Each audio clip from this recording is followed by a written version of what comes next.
Sungguh anugerah Tuhan kalau di Nabire, kota kecil, jauh dari Jawa, tapi ada sekolah TK yang terbaik di kota ini. Kita bersyukur kepada Tuhan. Tepuk tangan buat para guru yang sudah berjuang, ya, semuanya yang sudah terlibat. Ya, kita akan baca dulu visi, misi, tujuan TK kita. Kelihatan nggak ya kira-kira ya? Ya, kalau enggak saya akan bacakan sedapat mungkin saudara ikuti. Visi: terbentuknya generasi Papua menjadi pemimpin yang selalu cerdas, selalu terampil, selalu kreatif, selalu mandiri, dan selalu berkarakter sesuai dengan firman Tuhan. Kejadian 1:28. Misi A: melaksanakan proses pendidikan yang mengacu pada keseimbangan kecerdasan emosi dan penghayatan nilai Kristiani. B: mengupayakan terwujudnya sekolah, school culture, yang dijiwai budaya bangsa. C: meningkatkan mutu pendidikan yang berpijak pada iman, takwa, serta budaya bangsa. D: mengupayakan penyelenggaraan pendidikan informasi dan komunikasi sebagai bagian dari perkembangan ilmu pengetahuan dan teknologi. Tujuan: mempersiapkan generasi pemimpin masa depan yang sehat, yang cerdas, yang terampil, dan yang mandiri, serta memiliki karakter seperti Kristus. Nah, ibu bapak saudara-saudara, sebagai orang tua murid, kita akan belajar hari ini. Saya memulai dengan sebuah hal yang sangat tidak baik dan tidak boleh ada ayah, ibu, mama, papa dimanapun juga yang mengalami hal ini. Saya ulangi, saya akan memulai dengan sebuah konsep pemikiran yang tidak baik, dan saya percaya tidak ada orang tua yang ingin mengalami kejadian ini. Apa itu? Kalau kita mendengar kata penyesalan, menyesal saya, menyesal kamu. Kata penyesalan itu menunjukkan apa? Karena apa? Ayo cepat mikir. Gagal. Apalagi? Penyesalan. Betul, gagal. Ada lagi, coba mikirkan. Terlambat. Apa?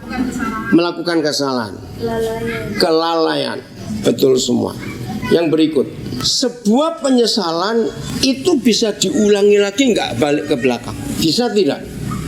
Nggak bisa. Nah, ibu, bapak, mama, papa yang baik, jangan sampai terjadi suatu hari kita berkata begini, seandainya waktu anak kami itu masih kecil, anak kita masih kecil, kita sebagai papa mama tidak begitu, tapi begini. Seandainya. Sakit nggak kalau ada kalimat itu muncul suatu hari? Jawab sakit tidak? Sangat. Jangan itu terjadi. Kita lihat tadi pas saya lewat di daerah Malompo, jenazah belum dimakamkan. Saya tanya, siapa yang meninggal itu? Tahu ya? Anak masih SMA. Begitu mendengar kata masih SMA, aduh, betapa menyesalnya orang tuanya itu. Pasti mereka akan berkata seandainya. Betul, seandainya. Tapi bagaimana sudah terjadi? Nah, ibu bapak yang berbahagia sebagai papa mama, penyesalan itu terjadi karena kita tidak tahu atau kita belum mengerti bahwa anak-anak usia TK itu, saya beri gambaran begini ya. Usia TK itu ayah ibu seperti sedang buat apa kalimatnya? Adonan lulu untuk bangunan, itu apa orang sini bilang? Campuran, oke? Anak-anak usia TK itu seperti tukang yang sedang buat campuran untuk bangun rumah. Usia SD campuran sudah jadi, maka tukang akan menjadikan itu bangunan. Nah, saya harap ngerti ya kerjasama ini. Coba renungkan. Tukangnya bagus untuk bangun rumah. Kalau campurannya nggak bagus, jadi bagus tidak? Tidak juga. Betapa nyesalnya kita kalau rumah kita sudah 3/4 jadi, baru ketahuan campurannya salah. Sakit nggak melihat itu? Kalau itu rumah beneran dan kita punya duit, kita bisa robohkan buat baru. Betul? Tapi kalau ini hidup seorang anak, setelah lewat SD mau sampai SMP, kan itu 3/4 jadi istilahnya, baru tahu, wah campurannya salah. Terus mau diapakan anak itu? Ngerti istilahnya? Terus mau diapakan? Nah, beritahukan teman-teman kita, saudara-saudara kita, keluarga kita yang mau menikah atau yang baru punya anak. konsep ini. Bagi ibu bapak yang sudah berkata cukup ini terakhir, anak kita di TK sekarang terakhir, nggak apa-apa, siapkan diri baik-baik. Maksimal 2 tahun kok di TK itu maksimal, ya ada yang setahun. Nah, selama usia TK itu kita sebagai orang tua harus betul-betul pandai membuat campuran ini. Nah, kalau sudah jadi campurannya, mereka masuk ke SD, nah nanti tukang akan melanjutkan sesuai gambar yang ada. Sampaikan konsep ini kepada sebanyak-banyaknya teman-teman kita, supaya suatu hari nanti mereka pun gak berkata seandainya waktu mereka masih TK dulu aku tidak begini, aku tidak begitu. Percuma ngomong seandainya. Maaf kalau saya katakan, walaupun kita nanti itu nangis pakai air mata darah sekalipun, bisa balik gak ke usia TK? Gak bisa. Maka itu penting. Jadi kalau ibu kepala sekolah sudah bilang, betul, bentakan dan pukulan itu merusak campuran. Saya ulangi, bentakan dan pukulan itu merusak campuran. Walaupun di Alkitab tidak ditulis umur berapa anak boleh dipukul, tapi semua orang tahu usia TK itu kalau salah tidak boleh dipukul. Loh, kenapa? Sebab usia seperti itu mereka belum bisa bedakan mana salah, mana benar. Buat anak-anak usia TK itu semuanya benar, walaupun itu salah. Betul tidak? Belum lama terjadi di Amerika. Orang Amerika memang boleh punya senjata, rakyat sipil boleh punya senjata. Nah, belum lama terjadi di Florida. Anak usia 6 tahun lagi main-main dengan kakaknya. Kakaknya sudah besar, umur 11. Nah, di rumah gak ada orang tua, gak tahu dari mana anaknya dapat pistol papanya. Dia gak ngerti. Dibuat main karena mungkin dia pernah lihat bapaknya. Dia asal dor gitu aja, kena kepala kakaknya mati. Mau dihukum? Dihukum bagaimana? Nah, itulah contoh bahwa anak-anak usia TK itu belum tahu salah itu apa, benar itu apa. Maka itu ketika mereka buat salah lalu kita bentak, 1 kali bentakan bagi seorang anak itu merusak sekian juta sel saraf otaknya. Itu merusak. Di banyak negara di dunia kematian anak-anak di bawah 5 tahun ya itu karena gegar otak. Nah, gegar otak mereka bukan karena terbentur, bukan karena jatuh. Maka itu hati-hati. Ketika orang tua jengkel, mungkin gak mukul, tapi dipegang pundaknya, digoyang-goyang gitu. Nah, itu tempat otak di kepala anak seumur itu belum berhenti, dia masih berkembang.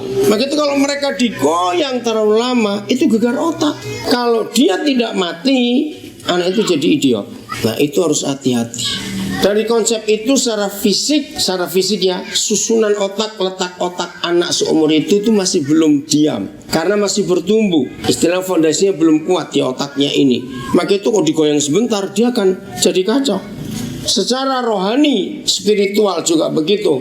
Secara mental, mereka nggak tahu salah itu apa, benar itu apa, itu nggak tahu. Jadi kalau anak-anak kita salah seumur itu, bagaimana cara didiknya? Beritahu. Mungkin gitu aja dikasih tahu. Beritahu bahwa ini nggak betul. Ya. Contoh yang paling sering terjadi, sering atau jarang kita melihat anak-anak umur segitu itu susah makan. Sering atau jarang kita lihat? Sering.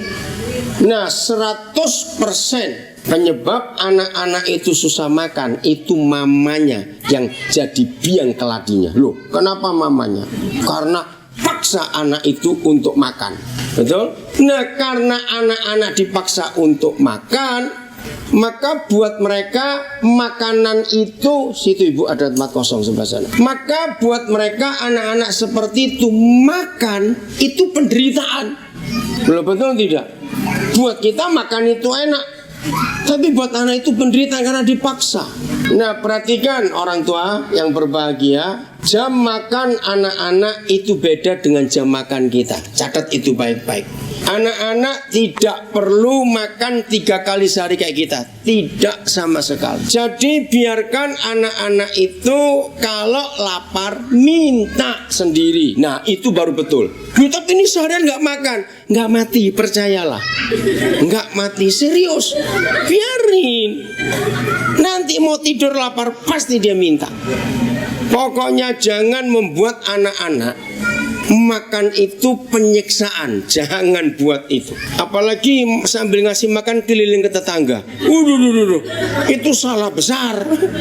Akhirnya anak-anak tidak belajar bahwa makan itu harus duduk.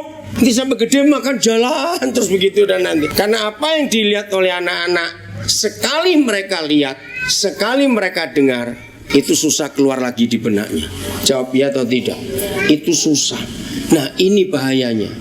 Sehingga yang salah pun kalau sudah dilihat dan didengar oleh mereka susah. Pernah nggak lihat anak kecil-kecil berani melawan, berani bentak? Ya, itu karena di rumah suka dibentak. Maka itu di luar rumah dia suka bentak juga, karena begitu caranya. Siapa gurunya? Siapa gurunya kalau begini nih? Orang tuanya. Nah, jadi ingat, yang namanya anak seusia TK belum tahu salah itu apa, benar itu apa, belum tahu. Di mata mereka yang salah pun itu benar. Maka itu jangan sekali-kali membentak apalagi pukul mereka waktu salah. Biarkan dulu. Misalnya mereka pecahkan piring, pecahkan gelas, otomatis bukan, wah kita pukul tangannya. Mereka bingung, kenapa dipukul? Mereka kan belum ngerti ini apa.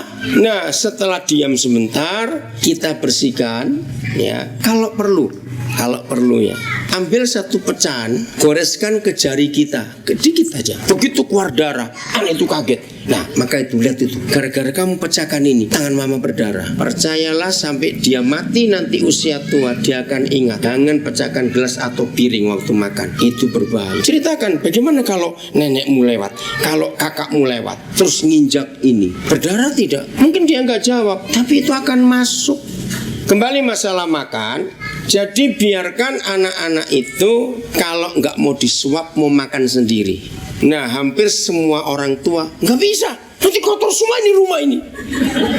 Betul? Ibu bapak, ini penting. Ketika anak-anak dapat ide ingin makan sendiri, itu Tuhan yang menyuruh, sehingga dia belajar mandiri sejak kecil.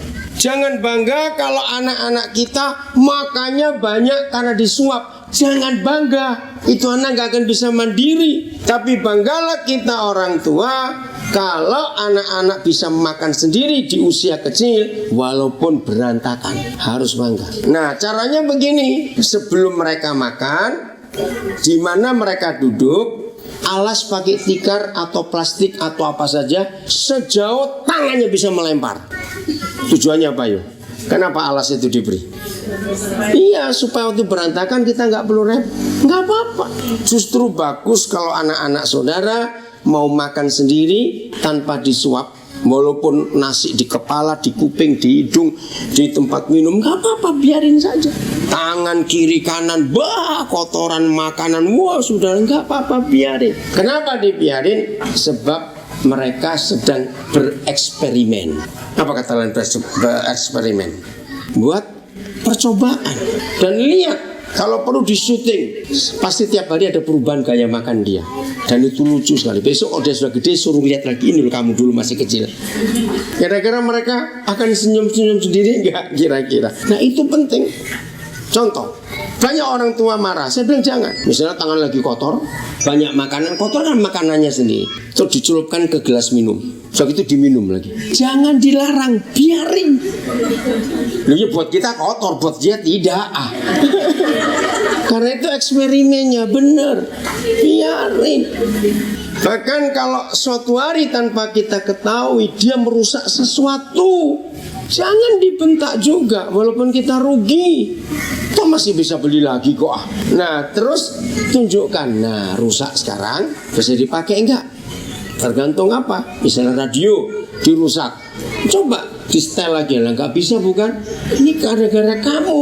Terus bagaimana sekarang kok nggak bisa? Pasti dia akan mikir, iya ya kenapa nggak bisa setel? Tadi aku apakan ya? Nah, kita beli baru, terus yang rusak ini serahkan dia. Ayo kamu mau apakan sekarang? Kalau dia anak laki, nggak apa-apa. Belikan obeng, belikan apa? Kamu buka sudah sekarang. Biar dia lihat sendiri. Kok nggak ada yang setuju kira-kira saya ngomong? Loh, karena dengan itu dia tuh bisa bereksperimen, betul tidak? Walaupun berantakan di rumah, dia pasti nemukan sesuatu. Setuju saya ngomong ini? Betul nggak? Kalau anak itu bisa bereksperimen untuk apa saja. Ingat, anak-anak itu makhluk peniru. Kalau anak perempuan misalnya mamanya lagi jahit, terus dia lihat mamanya pakai gunting motong ini motong itu, kita meleng sebentar ke dapur, mungkin cuma balik tahu gorengnya. Begitu keluar, korden pintu sudah digunting sama dia. Jangan dimarahi. Yang salah siapa? Mamanya, karena dia lihat anak itu suka gunting-gunting mamanya. Nah, kalau begitu lain kali ketika kita mau tinggalkan jahitan kita, guntingnya kita taruh di tempat yang agak tinggi supaya anak itu nggak bisa pakai. Tapi kalau anak kita ingin gunting-gunting juga, belikan gunting yang nggak terlalu tajam, carikan kain-kain bekas, kain perca, suruh guntingin sampai capek. Nggak apa-apa. Bahkan kalau anak perempuan ikut di dapur bantu mamanya, ajarin, suruh hati-hati ini panas. Kalau dia kena percikan minyak panas nangis, nggak apa-apa, supaya dia tahu bahwa ini panas. Ya, anak laki naik-naik itu. Saya bilang awas jatuh, awas jatuh. Kalau anak semua dilarang, dia jadi bodoh betul. Dia nggak bisa apa-apa. Betul tidak? Biarkan jatuh, nggak apa-apa ya, kita obatin. Apa susahnya? Tapi yang penting anak itu bereksperimen. Berbahagialah orang tua kalau membiarkan anaknya mau ingin tahu apa saja sejak masih kecil. Berarti itu anak pandai. Betul tidak? Justru anak kalau banyak tanya, itu anak pandai. Jangan bangga papa mama kalau cerita ke teman-teman, wah anak kami baik, diam saja. Itu nggak baik ini. Nah, kok baik bagaimana? Anak itu harus ribut, anak itu harus aktif. Setuju tidak? Senang nggak kalau anak kita diam saja gitu, nggak gerak apa-apa, diam saja? Wah sakit bener anak ini. Biarkan dia bebas, dia mau manjat, mau apa saja. Karena berarti dia aktif, otot-ototnya bergerak, lalu pikirannya pun. Maka itu hati-hati dengan handphone papa mama. Anak-anak tidak boleh main game, lihat apa saja di handphone. Ada 3 kesalahan besar kalau anak-anak tidak lepas dari handphone. Kemarin saya di Bandara Sentani, lalu transit mau pulang ke Nabire. Anak kecil belum 2 tahun karena masih duduk di kereta dorongnya. HP mamanya itu diminta karena ada telepon. Saya sampai kaget. Ini anak bisa lompat karena kan masih ikat, terbalik dengan keretanya. Sampai kaget. Ternyata dia minta HP. Dengan kereta dia meronta, bisa bayangkan, jadi kayak kura-kura gitu jadinya. Meronta hanya gara-gara HP. Saya langsung ngomong sama ibunya, ini kesalahan fatal. Anak-anak nggak bisa lepas dengan barang itu. Ada 3 akibatnya. 1, dia jadi asosial. Anak-anak yang terikat dengan film dengan macam-macam di handphone, smartphone khususnya, dia tidak butuh orang lain. Betul tidak? Dipanggil saja noleh aja enggak, terus ngeliatin handphone mamanya. Jangan bangga, oh anak kami diam kok, di gereja juga diam, kalau ibadah nggak ribut. Karena main HP. Itu bahaya besar. Dia jadi asosial, dia nggak butuh teman karena dia sudah punya teman sendiri. Nomor 2, kesehatan terganggu. Anak yang suka main HP begitu, 1, matanya akan rusak. Kecil-kecil sudah pakai kacamata karena lihat dekat terus. Membaca itu adalah ciptaan Tuhan. Jadi mata ini untuk membaca, untuk melihat terlalu lama, sekian jam sehari, mata langsung rusak. Begitu banyak anak kecil pakai kacamata karena terlalu dekat lihat itu. Masih nomor 2 kesehatan, itu saraf tengkuk. Dia nggak aktif, jadi kaku. Dan itu terjadi kalau dia umurnya 20-an ke atas. Lihat posisi anak yang main HP terus gimana tengkuknya? Nunduk bukan? Nah, nunduk ini buat saraf di tulang belakang kepala kita itu nggak bergerak, jadi kaku dia. Lalu yang berikut saraf pundak, ini nggak bergerak, jadi kaku. Karena bergerak cuma jari tangan, jempol, karena main itu tadi. Ini diam terus sampai turun ke tulang punggung, dia jadi bungkuk karena nunduk terus. Lalu yang keempat, kakinya jadi nggak kuat karena diam terus, nggak lari sana, nggak lari sini, nggak lompat. Padahal itu penting.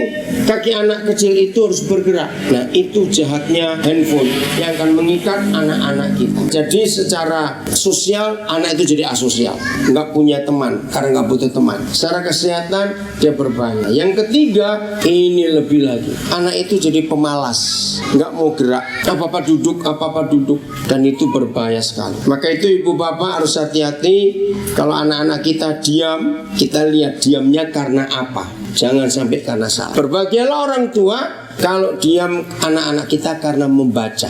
Kemarin saya mau datang ke Pulangan Nabire, saya menunggu di Bandara Sentani. Saya lihat ada toko buku, saya beli berapa buku untuk keperluan guru, untuk keperluan ada seorang anak yang saya mau berangkat, dia masih SD.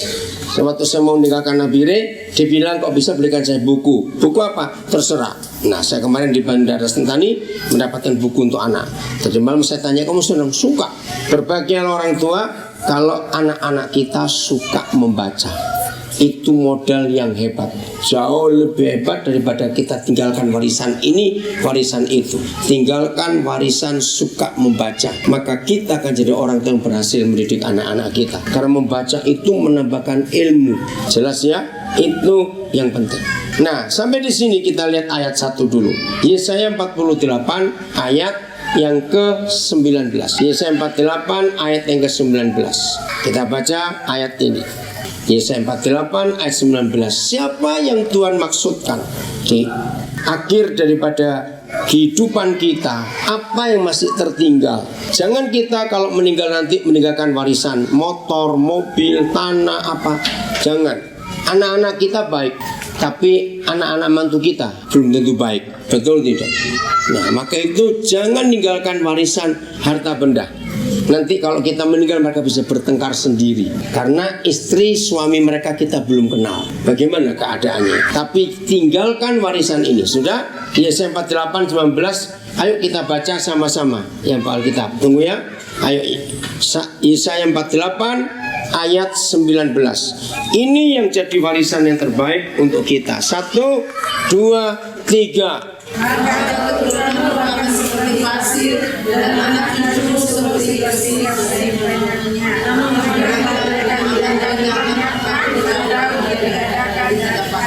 Nah, maka keturunanmu akan seperti pasir banyaknya dan anak cucumu seperti kersik. Maka itu harus punya anak banyak, paling dikit 6. Loh serius? Papua masih luas gini tanahnya kok, ngapain takut punya anak banyak? Ayo yang punya anak 2 tambah lagi 4, tambah lagi 4 jadi 6. Pokoknya malah kita awas ya. Nah, maka keturunanmu. Wah, itu suka sekali saya mendengar kalimat itu. Jadi Papa di surga, dia tidak hanya melihat kita yang sekarang ini. Papa melihat setelah kita. Ada siapa tadi? Keturunanmu, bahkan cucumu. Jadi sampai generasi ketiga. Nggak cuma banyak. Maaf, kalau banyak-banyak tapi jadi maling pemabuk semua. Ngapain punya anak? Betul tidak? Banyak. Terus lihat itu. Dan nama mereka, bagaimana kata Tuhan? Ayo, nama mereka bagaimana? Tidak akan dilenyapkan dan ditiadakan di hadapanku. Artinya apa? Kalau nama anak cucu kita tidak dilenyapkan, tidak dihapus, tidak ditiadakan, berarti mereka tetap eksis, tetap ada. Sampai kita sebagai orang tua suatu hari harus meninggal, mereka akan tetap ada. Nama mereka. Berarti anak-anak kita jadi orang hebatnya. Nah, itu tujuannya. Jadi Tuhan gak ingin kita hanya punya anak saja. Tidak. Kita harus tahu bahwa sasarannya anak-anak kita nanti akan tetap eksis sampai selama-lamanya. Jadi urutannya ayat 19 itu begini. Dari kita, anak-anak kita, cucu kita. Kita meninggal, anak kita dewasa, anaknya anak kita menikah, terus anak kita punya cucu lagi. Anak kita meninggal, cucu kita hidup. Cucu kita punya anak, anaknya menikah dan punya anak lagi. Terus begitu, cucu kita meninggal, cicit kita meneruskan. Bisa ngerti nggak? Itu arti ayat 19. Berarti nggak putus-putus. Maka keturunanmu, kalau saya baca langsung tanpa banyaknya tadi, maka nama keturunanmu tidak akan dilenyapkan atau ditiadakan di hadapanku. Inilah kerinduan Tuhan, sampai tahun berapapun orang akan melihatnya. Sebagai contoh, ya, setiap kali kami ada tamu dari luar Nabire datang, mereka itu pasti kagum melihat Jalan Merdeka yang dari kantor bupati sampai ke Auri sana.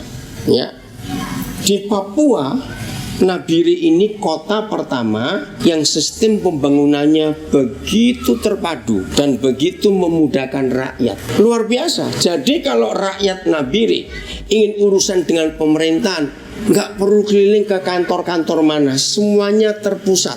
Hebat bukan? Nah, maka itu dari kantor bupati sampai terus ke Hauri itu semua kantor pemerintahan, sehingga rakyat nggak perlu susah-susah. Dan ini satu-satunya atau yang pertama di Nabire.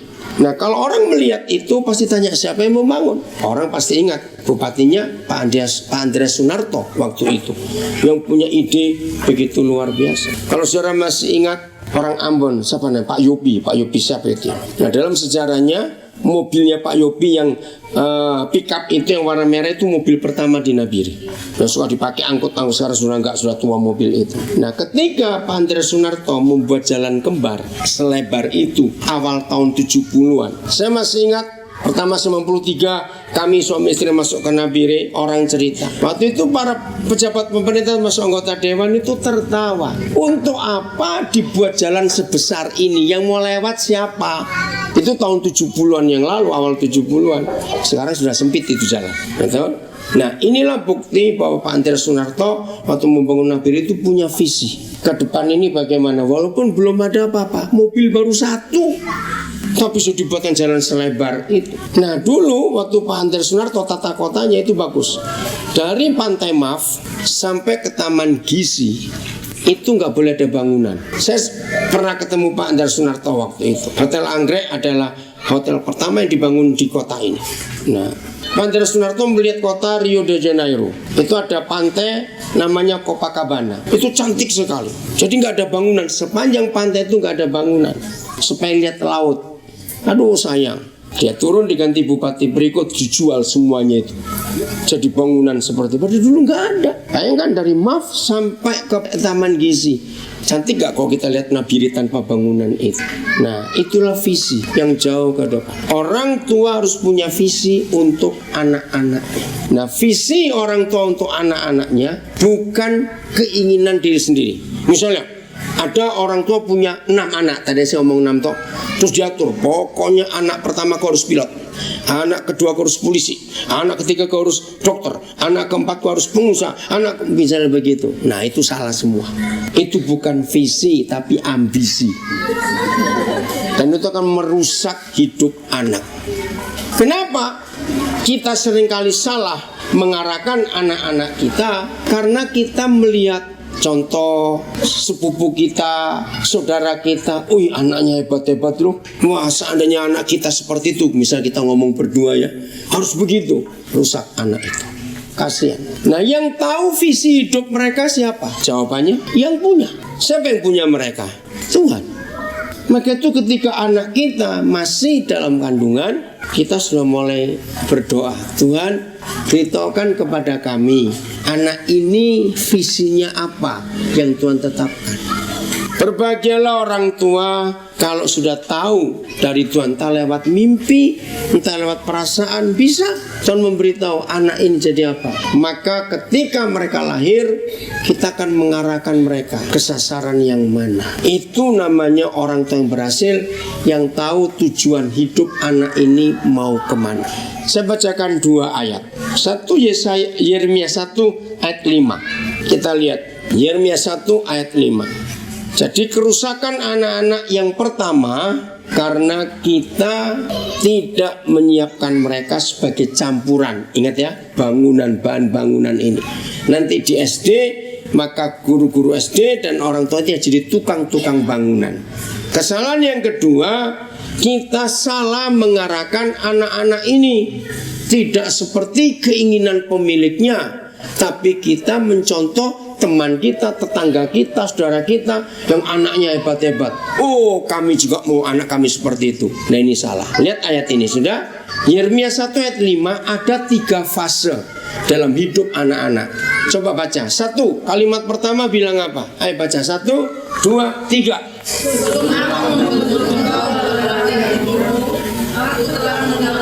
Ya, stop sampai situ dulu. Sebelum aku, Yahweh Tuhan, membentuk engkau dalam rahim ibumu, aku aku telah mengenal engkau. Oh saudara, buat saya firman ini hebat sekali. Pertanyaannya, kalau bayinya, janinnya belum dibentuk dalam rahim ibunya, beda loh, rahim dengan kandungan itu beda.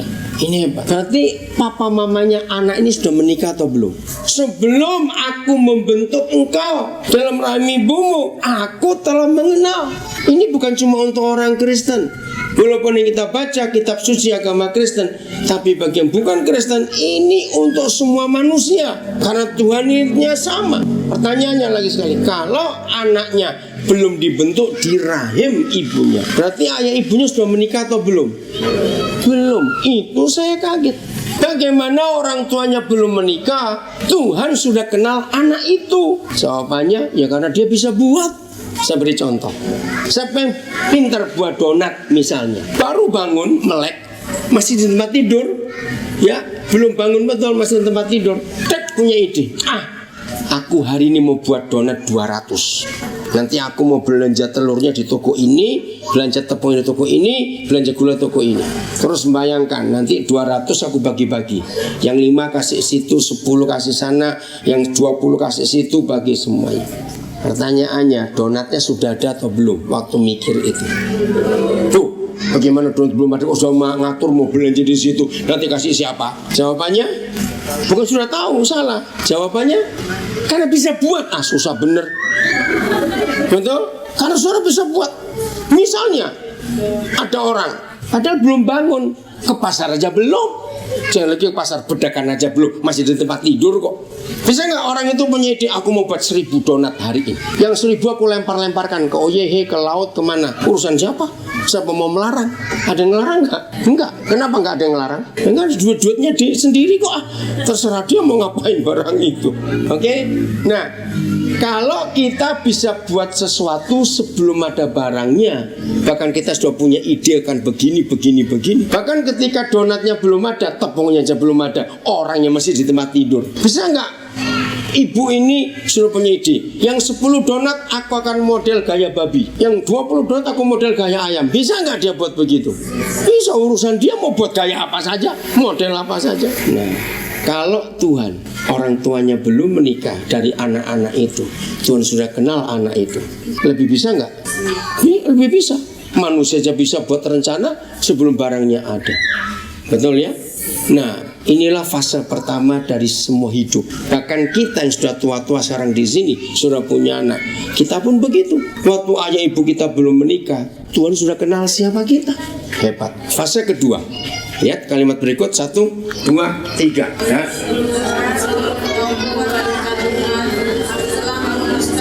Ya, ini fase kedua. Ayah ibu sudah menikah, ibu sudah mengandung. Lalu pemilik anak itu berkata, aku telah menguduskan engkau sejak dalam kandungan. Apa kata lain menguduskan? Menyucikan. Masih agak abstrak, ya belum jelas. Apa? Betul, menyucikan apa? Memberkati. Apalagi? Ayo. Membersihkan, betul. Ayo yang lain bongkar. Menguduskan engkau sejak dalam kandungan. Ini nggak main-main. Memberkati, menyucikan, membersihkan. Ayo apalagi yang lain? Memurnikan, apalagi? Membenarkan. Saudara bayangkan, kita saja belum tahu anak ini bagaimana nanti, tetapi yang penting pemiliknya sudah membersihkan, memberkati, menyucikan, apalagi tadi, membenarkan sejak dalam kandungan. Nah, sampai di firman ini berarti sebetulnya semua manusia itu hebat nggak sejak dalam kandungan? Seharusnya hebat. Tapi mengapa penjara bisa penuh? Mengapa bisa terjadi kejahatan di jalanan, di pasar, di pelabuhan, di bandara, di mana saja? Padahal kalau kita baca ayat ini, seharusnya semua manusia, anaknya siapa saja, pokoknya manusia, harusnya hebat. Sudah dikuduskan, dibersihkan, disiapkan, dimurnikan, disucikan, dibenarkan sejak dalam kandungan. Nah pertanyaannya, kalau itu ketetapan Tuhan, lalu hasilnya jadi berantakan. Maaf saya bertanya, dari konsep buat campuran sampai jadi bangunan. Yang salah siapa kalau begitu? Yang buat campurannya tadi. Yang buat campurannya ini, kita ini yang salah. Dari asalnya sudah betul. Tuhan mengenal kita sebelum orang tua kita menikah. Tuhan mengenal anak-anak kita sebelum kita menikah. Karena Dia pemiliknya. Yang kedua, Dia menguduskan kita semua. Lagi sekali, ini bukan cuma untuk yang Kristen. Ingat itu. Ini berlaku untuk semua manusia. Maka itu tanggal 6 Januari yang lalu saya terlibat satu pernikahan Muslim di KUA. Kenapa saya terlibat, saya pendeta? Karena saya tahu prinsip ini.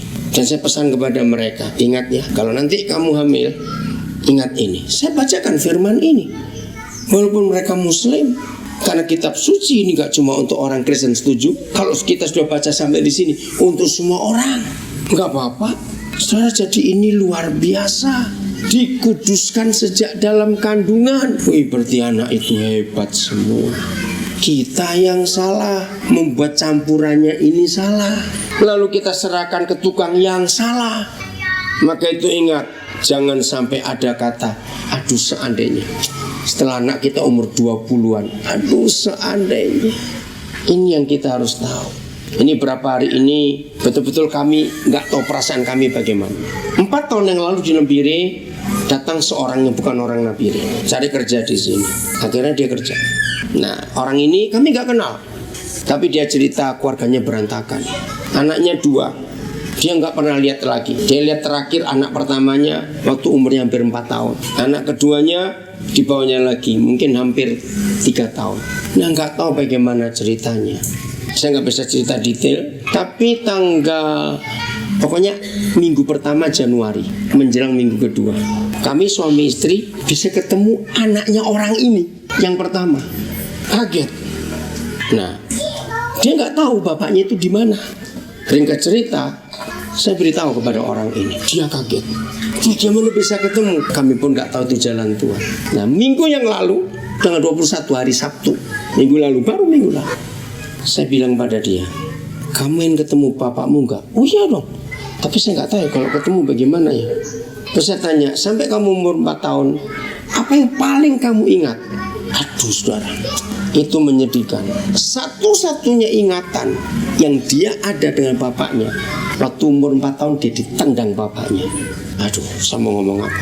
Terus dia bilang, kebetulan saya punya fotonya bapaknya. Ada fotonya? Ada. Tuh lihat fotonya. Aduh, nggak ingat saya. Terus saya bilang ke bapaknya, kami ketemu anakmu. Ah, dia kaget. Ada fotonya nggak? Ya saya bawa fotonya juga. Saudara bisa bayangkan ya. Ini hari-hari ini kami lagi cari gimana caranya ini bapak dengan anak bisa ketemu. Nah dari situ saya belajar, saudara. Justru yang sering diingat itu yang jelek bagi seorang anak. Dia nggak ingat yang lain, cuma ingat ditendang. Ini. Maka itu mama papa, jadilah orang yang benar untuk anak-anak kita. Benar, jadilah yang benar. Terus dia tanya, anak saya baik nggak? Wih, sangat baik. Sejak ketemu itu, tiap kali saya ke Jakarta, saya telepon naik pergi. Nah, saya nginep di rumah teman ini, rumah teman itu semua orang memuji dia. Saya ceritakan. Terus bapaknya air matanya keluar. Syukur kalau gitu, dia nggak serusak saya. Ya puji Tuhan. Saudara, inilah fakta dalam kehidupan. Bahwa kalau kita salah, korbannya itu anak-anak kita. Betul? Kalau kita benar, akibatnya pun benar buat mereka. Jadi inilah fase kedua, bahwa Tuhan sudah mengapakan anak kita sejak dalam kandungan, menguduskan, membersihkan, menyucikan, membenarkan, semuanya memberkati. Fase ketiga, coba lihat fase ketiga. 1, 2, 3. Aku telah menetapkan engkau menjadi nabi bagi bangsa-bangsa. Ya. Kata nabi nggak usah kita bahas karena masing-masing anak beda ketetapannya. Tapi yang penting adalah aku telah menetapkan engkau. Apa kata lain menetapkan? Memilih, menentukan. Apalagi? Ayo, apalagi? Itu kata bagus sekali. Memilih, menentukan, betul. Telah apalagi? Kata lain menetapkan. Memastikan. Apalagi? Ayo, kalau apa Ibu? Menjadikan. Kalau pakai bahasa pemerintah, memberi SK, men-SK-kan. Pernah kata atau SK-nya? Surat keputusan. Ibu bapak yang diberkati Tuhan, dahsyat sekali firman ini. Semuanya ada kata telah. Satu, sebelum ayah ibumu menikah, aku telah mengenal engkau.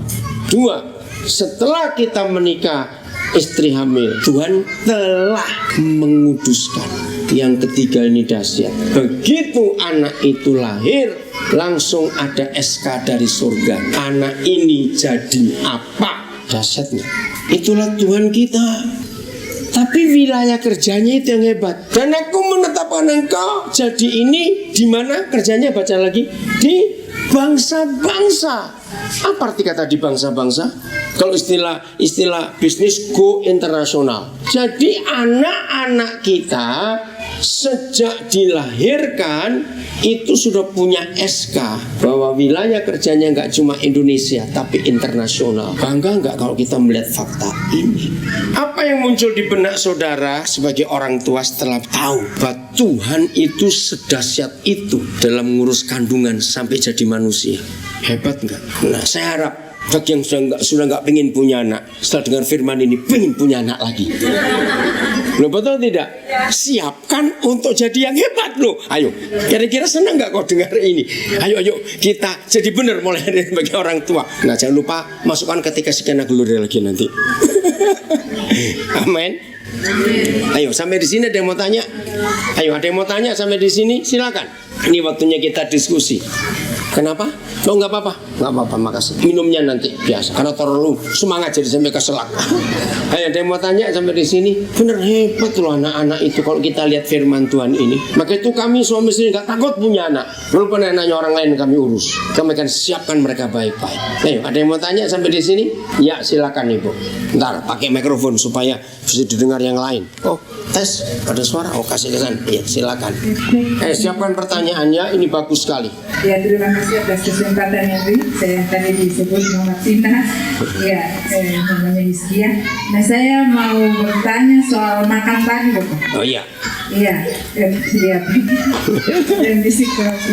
Enggak apa-apa. Iya, ini kan anak-anak ya pada umumnya memang malas makan. Terus yang sekarang lagi rame itu dengan makanan-makanan ringan. Iya. Nah, bagaimana caranya kita sebagai orang tua untuk punya mungkin mengantisipasi atau punya cara lain untuk bisa melarang untuk makan sedikit, karena rasanya tidak tega untuk melarang anak-anak yang minta sesuatu. Sesuatu. Karena kalau bapaknya sudah bilang jangan dikasih atau yang diberikan itu malah dibuang ke tempat sampah.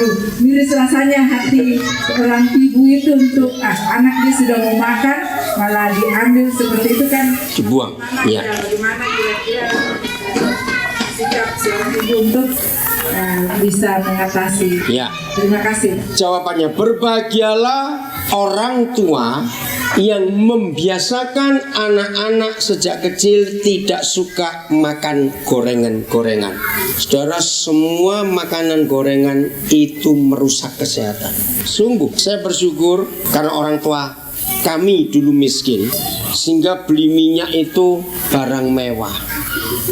Maka ibu kami adalah ibu yang selalu menyediakan makanan direbus. Ubi rebus, jagung rebus, pisang rebus. Dan ternyata itu buat hidup itu sehat. Serius. Penyakit sering terjadi karena usus kita berkerak. Sama seperti ini. Kalau saudara punya selokan, lama-lama nempel nggak kotoran di dinding selokan itu jadi buntu. Nah, seperti itu penyakit. Itu karena usus kita kotor, dindingnya berkerak karena makanan-makanan berlemak. Maka itu di Alkitab disebut semua lemak itu milik Tuhan, nggak boleh kita makan.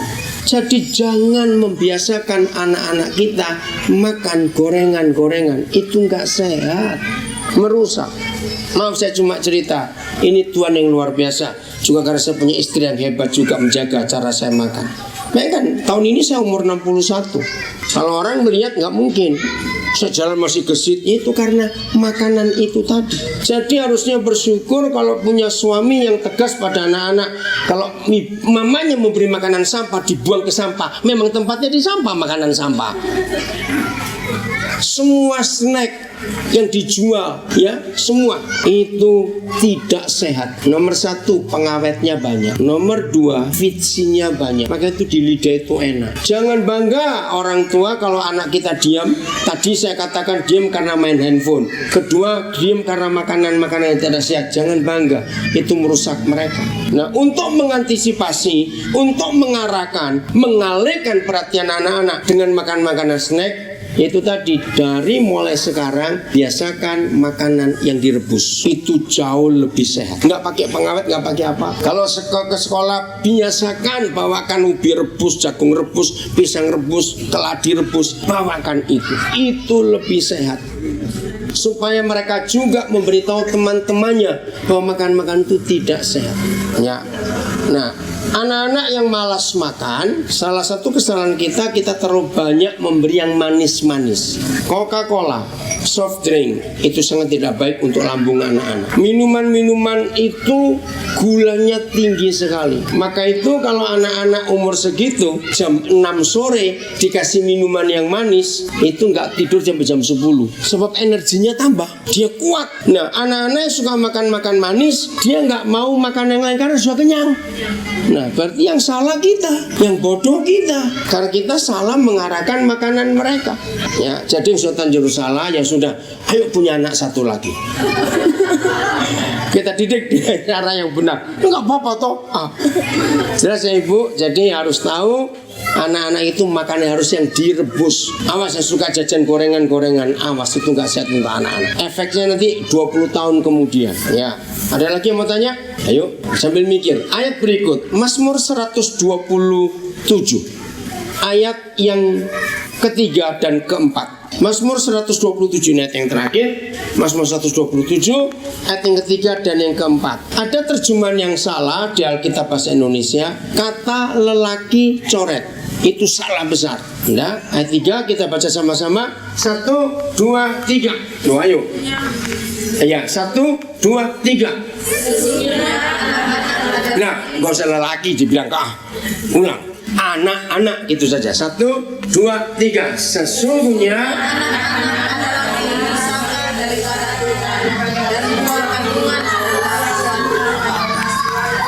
ini luar biasa. Sesungguhnya anak-anak itu milik pusaka daripada Yahweh. Saya tanya, apa kata lain pusaka?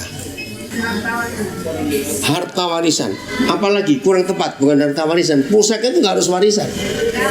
Peninggalan. Oke, betul, kata peninggalan. Artinya akan ada terus. Apalagi kata pusaka, kata lain. Saya tunggu satu. Bukan, tadi saya. Bukan, pusaka. Oke, supaya cepat. Benda berharga.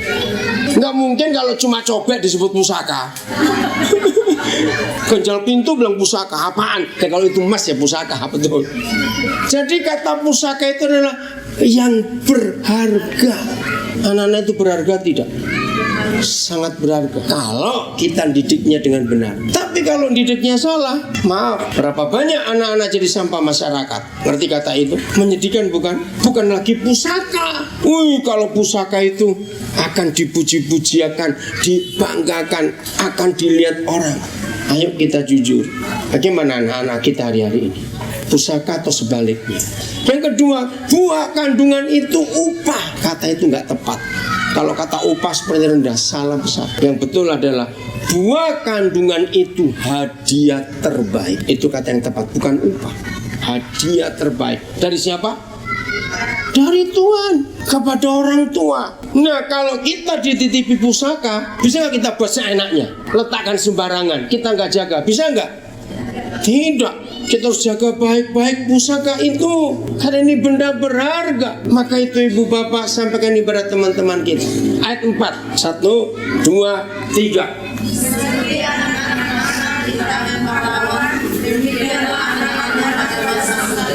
Ya, hebat sekali. Seperti anak-anak panah di tangan pahlawan, demikianlah anak-anak pada masa muda. Kita tinggal di Papua, ada panah. Maka itu salah satu TK kita yang di Kalibobo, namanya sekolah kita sekolah anak panah. Itu Pak Peris Banjarnahor yang memberikan nama itu. Seperti anak-anak panah di tangan pahlawan, Demikianlah anak-anak pada masa muda. Sekarang kita perhatikan, setajam-tajamnya panah, sekuat-kuatnya panah. Kalau nggak ada yang membidikkan, panah ini bisa berfungsi nggak? Nah, siapa pembidiknya? Siapa pahlawannya anak-anak panah itu? Orang tua dan guru. Tapi yang paling penting orang tua. Sebab kita jauh lebih lama dengan anak-anak daripada guru-guru kita. Nah, yang berikut, panahnya tajam, runcing, kuat, yang memanahkan hebat. Tapi kalau si pemanah nggak punya sasaran, jadi apa ini anak panah? Salah sasaran. Nah, dari sini Tuhan mengajar kita, mama, papa adalah pahlawan anak-anak. Apa kata lain pahlawan? Ayo, mendengar kata pahlawan kita mikir apa? Cepet. Mendengar kata pahlawan kita mikir apa? Menolong, betul. Apalagi? Ayo, pahlawan yang dibanggakan anak-anak. Kita bangga dengan pahlawan-pahlawan kita. Bangga. Apalagi pemerintah kita awal Januari ini membuat mata uang baru dan banyak yang dari timur. Ini pertama kali ada pahlawan Papua masuk di mata uang kita. Ya, luar biasa. Pahlawan itu kita banggakan. Nah, pertanyaannya, mama papa, buat anak-anak kita ini kebanggaan mereka atau kebencian mereka? Nah, kita harus tahu. Anak-anak bisa bangga dengan kita kalau kita pahlawan mereka. Jadi kita harus punya target, minta dari Tuhan. Anak pertama kami sasarannya kemana? Anak kedua kami sasarannya kemana?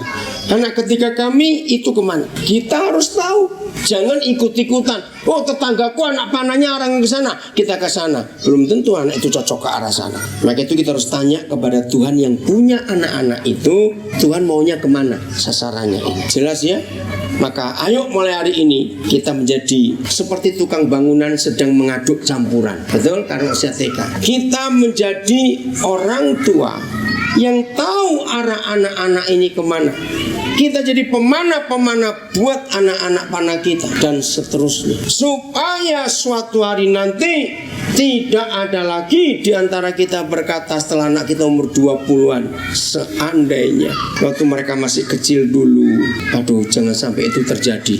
Itu melukai sekali. Sedih kalau itu terjadi, karena kita tidak bisa mengembalikan mereka ke umur TK lagi. Maka itu papa mama harmonislah setiap hari. Sebab kegagalan kita dalam rajin bertengkar di rumah itu merusak campuran itu.